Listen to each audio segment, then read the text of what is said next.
autant vous dire, puisqu'on me demande souvent ce que je pense de la vaccination, c'est les enfants ou les plus jeunes, en dehors des situations d'urgence qui éventuellement nécessiteraient une décision politique, autant je ne suis pas du tout convaincu que nous ayons des notions de sécurité suffisantes pour pouvoir faire ça, autant pour des vaccins de ce type-là, j'ai aucune réserve, parce que franchement, je ne vois pas ce qui arriverait.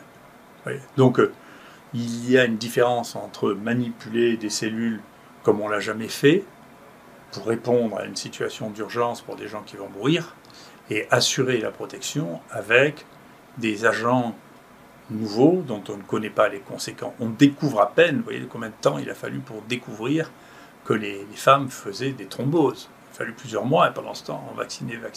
Et donc, c'était imprévu, parce qu'on n'avait jamais vu ça avec un vaccin.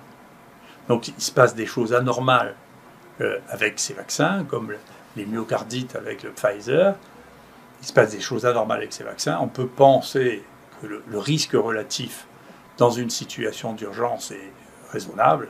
Dès qu'on va avoir des vaccins qui sont sûrs, dont on connaît le type de réaction, dont on peut les prévoir, bien sûr, il faut choisir ceux-là plutôt que de prendre des vaccins qui nous font partir à l'aventure. Voilà.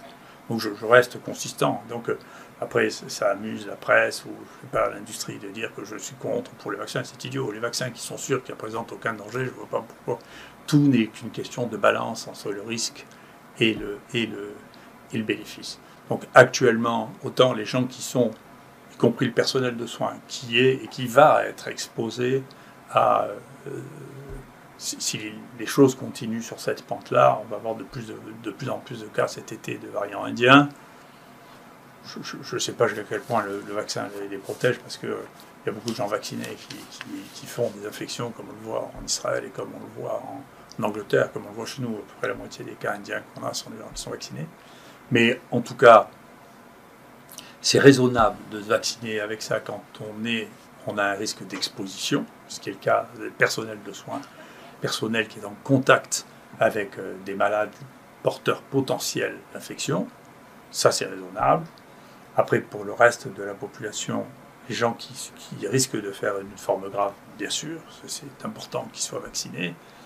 Avec les vaccins que nous avons maintenant, qui ne sont pas une panacée, c'est pas merveilleux, les vaccins que nous avons ne sont pas plus efficaces, comportent des dangers qui ne sont pas identifiés, mais si on a un risque, c'est mieux d'essayer de diminuer le risque, même si la diminution du risque n'est pas aussi spectaculaire que ce qu'on dit dans la publicité. Voilà. Il y a une partie de marketing, une partie de réalité. Là, maintenant, on commence à approcher de la réalité.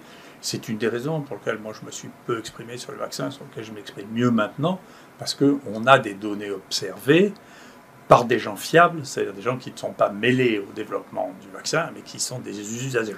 Et les usagers, c'est le débat qu'on a depuis le début, les usagers font mieux l'évaluation que l'industrie qui a des méthodologies qui sont faites spécifiquement pour arriver au résultat qu'ils espèrent. Ou quand ils n'y arrivent pas, ils publient pas. Donc on est dans le vrai monde. Dans le vrai monde, on a maintenant un vaccin qui coûte beaucoup moins cher, qui est beaucoup plus traditionnel. Ça m'étonnerait qu'on trouve des choses tout à fait extravagantes comme effets secondaires.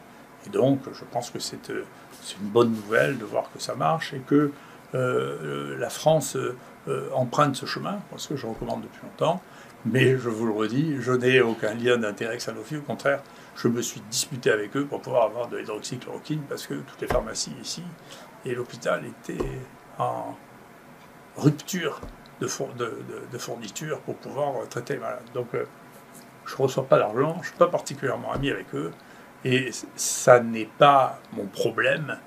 C'est pas comme ça que je gère mes relations. C'est pour ça que j'évite d'ailleurs d'avoir des relations personnalisées ou concordes, si vous voulez, avec des gens qui risquent ensuite de jouer une influence dans un sens ou dans l'autre sur ce que je dis, parce que la seule chose qui m'intéresse, c'est de pouvoir regarder ce que j'ai dit sans avoir honte de moi. Merci beaucoup.